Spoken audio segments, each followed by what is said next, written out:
வணக்கம். இந்த புதிய ஆழ்ந்த அலசலுக்கு உங்களை வரவேற்கிறேன். இப்போ நீங்க கொடுத்த கட்டுரைகள், தரவுகள், அப்புறம் சில முக்கியமான அரசியல் குறிப்புகளை வச்சு இன்னைக்கு ஒரு ரொம்பவே சுவாரஸ்யமான அரசியல் கணக்கை நாம அலச போறோம். கண்டிப்பா ஒரு ரொம்ப முக்கியமான டாபிக் இது. ஆமா, 2026 ஏப்ரல் மாசத்துல தமிழகத்துல காலியாக போற 6 மாநிலங்களவை, அதாவது ராஜ்யசபா இடங்கள் குறித்தும், அதை மையமா வச்சு ஆளுங்கட்சியான திமுக முன்னெடுக்கிற அந்த மாபெரும் வியூகம், ஒரு மெகா பிளான் அப்படின்னே சொல்லலாம். எக்ஸாக்ட்லி, ஒரு மெகா பிளான். அதை பத்தி தான் இன்னைக்கு நம்ம விரிவா பேச போறோம். நிச்சயமா. ஆனா இந்த விவாதத்துக்குள்ள போறதுக்கு முன்னாடி வழக்கமா நாம சொல்ற ஒரு விஷயத்த நேரான உங்களுக்கு நான் ஞாபகப்படுத்திக்கிறேன். நீங்க கொடுத்திருக்கிற இந்த தரவுகள்ல இருக்கிற எந்த ஒரு அரசியல் கட்சியின் சித்தாந்தத்தையோ அல்லது அவங்க எடுக்கிற அரசியல் முடிவுகளையோ நாம இங்க ஆதரிக்கவோ விமர்சிக்கவோ போறதில்லை. கரெக்ட். ஒரு அரசியல் அறிவியல் கோணத்துல தரவுகள்ல உள்ள தகவல்களை அப்படியே எடுத்துக்கிட்டு அதுக்குள்ள இருக்கிற வியூகங்களை நடுநிலையோட பகுப்பாய்வு செய்யறது மட்டும்தான் நம்ம நோக்கம். சரி, இதை கொஞ்சம் விரிவாக பார்ப்போம். வருகின்ற 2026 மார்ச் மாசம் நடக்க போற இந்த மாநிலங்களவை தேர்தல் ஏன் தமிழக அரசியல் களத்துல இப்போதே ஒரு மிகப்பெரிய விவாதத்தை உருவாக்கியிருக்கு? ஆமா, அது ஒரு முக்கியமான கேள்வி. ஏன்னா இது வெறும் 6 எம்பி பதவிகளுக்கான தேர்தல் மட்டும் கிடையாது. நீங்க கொடுத்திருக்கிற குறிப்புகளை பார்க்கும்போது இதுக்கு பின்னாடி 2026 சட்டமன்ற தேர்தலுக்கான ஒரு பெரிய அரசியல் சதுரங்கமே இருக்குன்னு புரியுது. உண்மைதான். முதல்ல கள நிலவரம் என்னங்கறத தரவுகள்ல இருந்து நாம பாப்போம். சொல்லுங்க.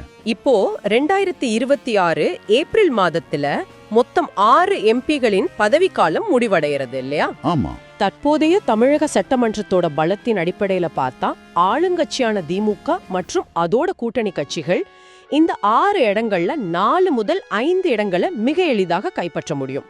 இது கணித அடிப்படையிலான ஒரு தெளிவான உண்மை. அந்த 6 எம்பிக்கள் யார் யாருங்கிற லிஸ்ட நான் உங்க குறிப்புகள்ல இருந்து சொல்றேன். சொல்லுங்க. திமுகவை சேர்ந்து Trichy Siva, N R Elango, Anthiyur P Selvarasu, doctor Kanimozhi N V V N Somu ஆகிய 4 பேர். கரெக்ட். இவங்களோட அதிமுகவை சேர்ந்த மூத்த தலைவர் எம் தம்பிதுரை, அப்புறம் தமிழ் மாநில காங்கிரஸை சேர்ந்த ஜி.கே. வாசன் ஆகியோரின் பதவிக்காலமும் முடியுது. ஆமா, நீங்க சொன்ன மாதிரி சட்டமன்ற பலத்தை வச்சு பார்த்தா 4 அல்லது 5 இடங்கள் திமுக கூட்டணிக்கே உறுதியா கிடைக்கும். ஆனா இங்கதான் விஷயம் ரொம்ப சுவாரஸ்யமாகுது. எந்த இடத்துல அந்த சுவாரஸ்யம் ஆரம்பிக்குதுன்னு நீங்க நினைக்கிறீங்க? ஒருமா ஒரு ஆளுங்கட்சிக்கு 4 அல்லது 5 இடங்கள் உறுதியா கிடைக்கும்னா, கட்சியில் இருக்கிற மூத்த நிர்வாகிகளுக்கோ அல்லது அதிருப்தியில் இருக்கிறவங்களுக்கோ அதை கொடுத்து கட்சியை பலப்படுத்த தான் பார்ப்பாங்க. கண்டிப்பா, அதுதான் இயல்பு. ஆனா உங்க தரவுகள் இருக்கிற தகவல் படி திமுக தங்களுக்கு உறுதியாக கிடைக்கும் அந்த இடங்கள்ல 2 அல்லது 3 இடங்களை தங்களுடைய கூட்டணி கட்சிகளுக்கு விட்டு கொடுக்க போறதா ஒரு வியூகம் இருக்கு. இது அரசியல்ல ரொம்ப சாதாரணமான ஒரு விஷயம் கிடையாது. சொந்த கட்சிக்குள்ளேயே அதுக்கு அதிருப்தி வரலாம் இல்லையா? இதில் கவனிக்க வேண்டிய ஒரு முக்கியமான விஷயம் என்னவென்றால், எந்த ஒரு அரசியல் கட்சியும், குறிப்பா ஒரு ஆளுங்கட்சி, காரணமே இல்லாம தங்களுடைய வெற்றியை மற்றவர்களுக்கு தாரை வார்க்காது. எக்ஸாக்ட்லி, ஏதோ ஒரு காரணம் இருக்கணும். ஆமா, சொந்த கட்சி தொண்டர்களின் எதிர்பார்ப்பை மீறி கூட்டணி கட்சிகளுக்கு இந்த ராஜ்யசபா சீட்டுகளை பிரித்து கொடுக்க முன்வராங்கன்னா அதுக்கு பின்னாடி ஒரு வலுவான காரணம் இருக்கணும். இதுதான் உங்க குறிப்புகள்ல ரொம்ப தெளிவா சொல்லப்பட்டிருக்கு. நேயர்களே, இதுல ஒரு முக்கியமான விஷயம் என்னன்னா, இந்த எம்பிகளை நாமோ அல்லது நீங்களோ நேரடியாக பூத்துக்கு சென்று வாக்களிக்க தேர்ந்தெடுக்க போவதில்லை. ஆமா, அது ரொம்ப முக்கியம். உங்களுக்கு தெரியுமா இது எப்படி நடக்குதுன்னு? இந்த மறைமுக தேர்தல் எப்படி நடக்குதுங்கிற அந்த கணக்கு ரொம்பவே இன்ட்ரெஸ்டிங்.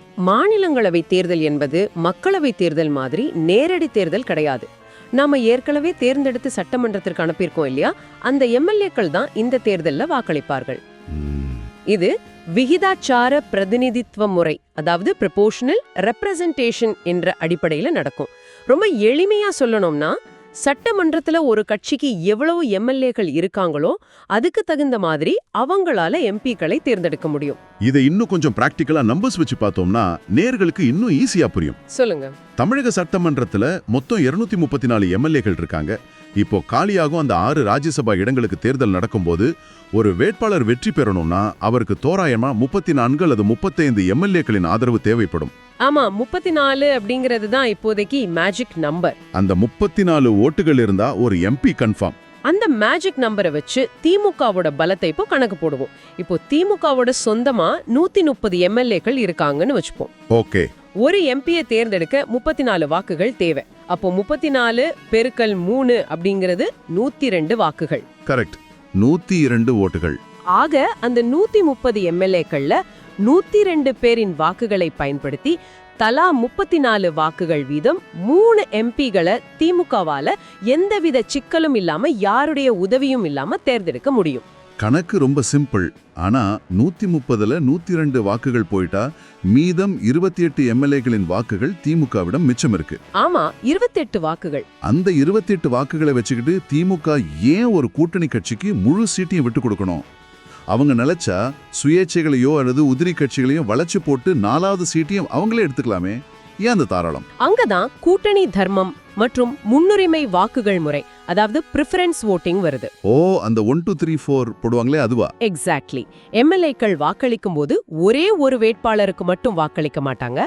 அவங்களுக்கு பிடிச்ச வேட்பாளர்களுக்கு 1, 2, 3 என முன்னுரிமை அடிப்படையில் வாக்களிப்பார்கள். புரியுது. திமுக தன்னிடம் மிச்சம் இருக்கிற அந்த 28 வாக்குகளை வீணாக்காம கூட்டணி கட்சிகளிடம் இருக்கிற எம்எல்ஏக்களின் வாக்குகளையும் சேர்த்து அந்த 4வது அல்லது 5வது இடத்தை கூட்டணிக்காக ஒதுக்கலாம். ஓகே. இதுல திமுகவுக்கு என்ன லாபம்னா, தனியா நின்னு ரிஸ்க் எடுக்கதை விட கூட்டணி கட்சியின் வேட்பாளரை நிறுத்தி தங்கள் வாக்குகளையும் மாற்றி போட்டு ஜெயிக்க வைக்கும்போது அந்த கூட்டணியின் பிணைப்பு இன்னும் ஸ்ட்ராங் ஆகும். இந்த அரசியல் வியூகத்தை பார்க்கும்போது எனக்கு இன்னொரு கோணமும் தோணுது. திமுக தாராளமா விட்டு கொடுக்க நினைக்கும் அந்த 2 அல்லது 3 இடங்கள் எந்தெந்த கூட்டணி கட்சிகளுக்கு போக போகுது அப்படிங்கறத உங்க குறிப்புகள்ல ரொம்ப ஆழமா விவாதிச்சிருக்கீங்க. ஆமா, அது ரொம்ப முக்கியமான பகுதி. குறிப்பா விடுதலை சிறுத்தைகள் கட்சி, அப்புறம் மறுமலர்ச்சி திராவிட முன்னேற்ற கழகம் அதாவது மதிமுக மற்றும் தேசிய முற்போக்கு திராவிட கழகம் தேமுதிக, இந்த 3 கட்சிகளுக்கும் இதுல பெரிய எதிர்பார்ப்பு இருக்கு. கட்டாயமா. இதுல ஒவ்வொரு கட்சிக்கும் ஒவ்வொரு விதமான பின்னணி இருக்கு. விசிகவை பொறுத்தவரை அவங்க சமீப காலமா அரசியல் களத்துல தங்களுக்கான பிரதிநிதித்துவத்தை அதிகப்படுத்திக்கிட்டே வராங்க. அவங்களுக்கு ஒரு தேசிய அளவிலான அங்கீகாரம் இப்ப தேவைப்படுது. கரெக்ட். அதே போல மதிமுகவை எடுத்துக்கிட்டா மூத்த தலைவர் வைகோ அவர்களின் குரல் நாடாளுமன்றத்துல தொடர்ந்து ஒலிக்க வேண்டும் என்பது அந்த கட்சியின் ஒட்டுமொத்த எதிர்பார்ப்பு.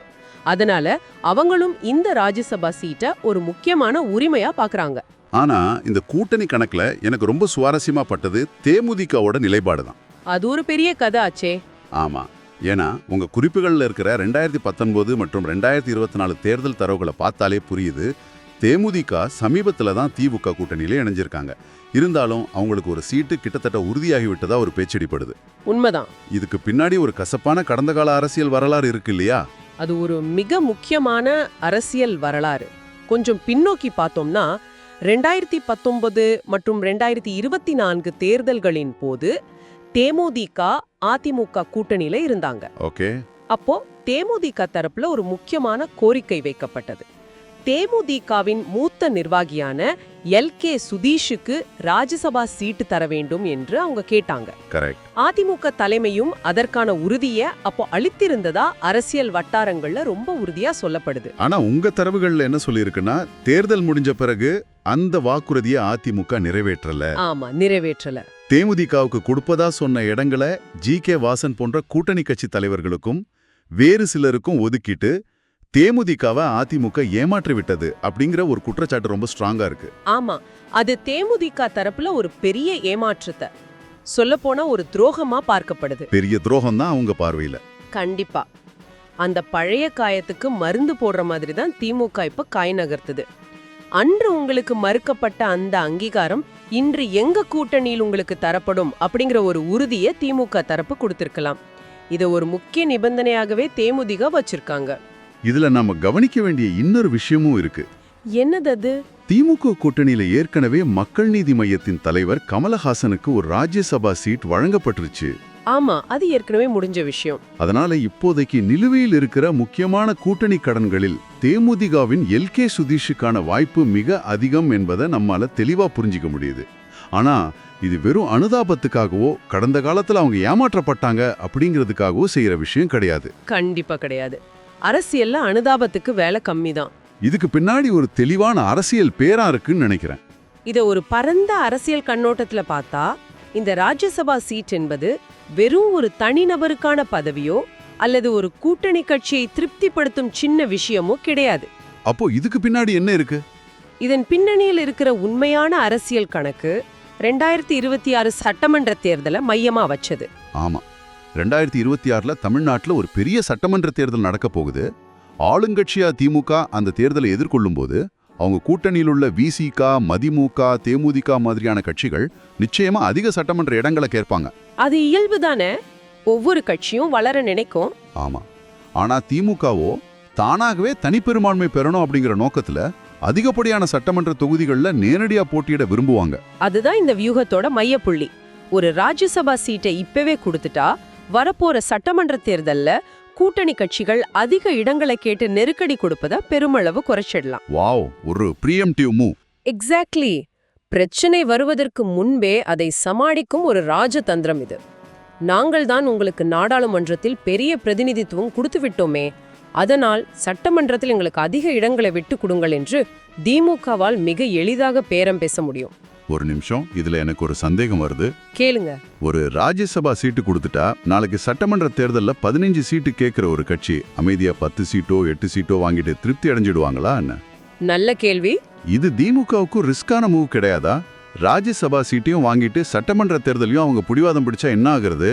அது ஒரு நியாயமான கேள்விதான். ஆனா அரசியல்ல இது ஒரு லெவரேஜ், அதாவது ஒரு பிடிமானம். ஓகே, ஒரு பிடிமானம். கூட்டணி கட்சிகளுக்கு ராஜ்யசபா சீட் என்பது தேசிய அளவிலான ஒரு பெரிய அங்கீகாரம். அதை வாங்கிக்கிட்ட பிறகு கூட்டணியை விட்டு வெளியே போறதோ அல்லது அதிக சீட்டு கேட்டு முரண்டு பிடிப்பதோ அவங்களுக்கு தார்மீக ரீதியா ஒரு நெருக்கடியை உருவாக்கும். உண்மைதான், வெளியே போனா அவங்க மேலதான் தப்புன்னு தோணும். அது மட்டும் இல்லாம திமுக இந்த இடத்துல ஒரு பெரிய அண்ணன், அதாவது பிக் பிரதர் அப்படிங்கிற பிம்பத்தை கட்டமைக்குது. சோ இதெல்லாமே எந்த அர்த்தம் சொல்லுது? இது வெறும் எண்களின் கணக்கு கிடையாது, இது ஒரு ஆழமான உளவியல் வியூகம். குறிப்பா தேமுதிகவோட பார்வையிலிருந்து யோசிச்சு பாருங்க நேர்களே. அவங்க தொண்டர்கள் எப்படி நினைப்பாங்க? அதிமுகவால் கைவிடப்பட்ட ஏமாற்றப்பட்ட தங்களின் தலைவர் சுதீஷுக்கு திமுக கரம் கொடுத்து தூக்கி விடுகிறது அப்படிங்கிற ஒரு பிம்பம் கட்டமைக்கப்படுது. இது தேமுதிக தொண்டர்களிடையே எவ்வளவு பெரிய தாக்கத்தை ஏற்படுத்தும்? பெரிய தாக்கம்தான்.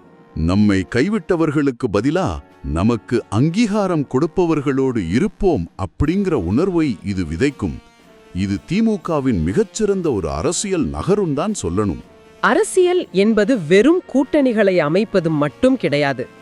அந்த கூட்டணிகளை எப்படி தக்க வைப்பது, ஒவ்வொரு கட்சியின் தொண்டர்களின் மனநிலையையும் எப்படி தங்களுக்கு சாதகமாக மாற்றுவது என்பதில்தான் ஒரு கட்சியின் உண்மையான வெற்றி அடங்கியிருக்கு. மிகச்சரியான வார்த்தைகள். அதைதான் திமுக இந்த இடப்பகிர்வின் மூலம் சாதிக்க நினைக்கிறது. தன்னுடைய சொந்த கட்சிக்காரர்களுக்கு பதவி கொடுப்பதை விட கூட்டணியை வலுப்படுத்துவது 2026இல் பெரிய லாபத்தை தரும் என்று அவங்க கணக்கு போடுறாங்க. ரொம்ப தெளிவான ஒரு அலசல். இன்னைக்கு நம்ம பார்த்தது வெறும் 6 MP பதவிகளுக்கான தேர்தல் பற்றிய ஒரு சாதாரண செய்தி கிடையாது. வரவிருக்கும் 2026 என்ற பெரிய சட்டமன்ற போருக்காக இப்போதே, அதாவது 2 வருடங்களுக்கு முன்பே காய்களை நகர்த்த தொடங்கிவிட்ட ஒரு பிரம்மாண்டமான செஸ் விளையாட்டை நம்ம பார்த்திருக்கோம். செஸ் விளையாட்டுங்கிறது ரொம்ப ஆப்டான ஒரு வார்த்தை இங்க. இனிமேல் அடுத்த முறை நீங்க செய்திகள்ல மாநிலங்களவை தேர்தல் பற்றி படிக்கும்போது அது வெறும் எண்களின் விளையாட்டல்ல, அது பல வருட கூட்டணிகளின் மீறப்பட்ட வாக்குறுதிகளின் மற்றும் எதிர்கால திட்டங்களின் எதிரொலி என்பது நிச்சயம் உங்களுக்கு ஞாபகத்துக்கு வரும். அந்த வகையில இந்த தரவுகளை வச்சு விவாதிச்ச நாம நேர்களான உங்களுக்கு ஒரு சிந்தனைக்கான கேள்வியை முன்வைக்க விரும்புறோம். கண்டிப்பா. நாம விவாதிச்ச இந்த மறைமுக தேர்தல் முறை என்பது நமது ஜனநாயகத்தின் ஒரு சுவாரஸ்யமான அங்கம். பொதுமக்கள் நேரடியாக வாக்களிக்காத இந்த தேர்தல்ல கட்சிகள் தங்களுக்கு கிடைக்கும் இடங்களை கூட்டணி கட்சிகளுக்கு பிரித்து கொடுப்பது, கூட்டணிக்காக பேரம் பேசுவது, இதெல்லாம் உண்மையிலேயே மக்களின் விருப்பத்தை பிரதிபலிக்கிறதா? ஆழமான கேள்வி. மக்கள் ஒரு குறிப்பிட்ட கட்சிக்குத்தானே சட்டமன்றத்தில் வாக்களித்தார்கள். ஆனால் அந்த வாக்குகளை வைத்து கூட்டணி கட்சிகளுக்கு பதவிகள் வழங்கப்படுவது, இது ஜனநாயகத்தின் நெகிழ்வுத்தன்மையா அல்லது வெறும் கட்சி தலைவர்களின் அரசியல் லாபங்களை மட்டுமே உறுதி செய்யும் ஒரு ஏற்பாடா? இது யோசிக்க வேண்டிய விஷயம்தான். இதை பற்றி நீங்கள் என்ன நினைக்கிறீர்கள்? கட்டாயம் சிந்தித்து பாருங்கள். மிக ஆழமான ஒரு கேள்வியோடு முடித்திருக்கிறீர்கள். நேர்களே, இதை பற்றி சிந்திக்கும் போது உங்க மனதிலும் பல புதிய கோணங்கள் தோன்றும்னு நம்புறோம். இந்த தரவுகள்ல ஒளிஞ்சிருந்த பல்வேறு அரசியல் வியூகங்களையும் அதன் பின்னணியில் உள்ள நுணுக்கங்களையும் உள்ளடக்கிய இந்த ஆழமான அலசலில் இணைந்ததற்கு நன்றி. மீண்டும் ஒரு சுவாரஸ்யமான தலைப்போடு சந்திப்போம்.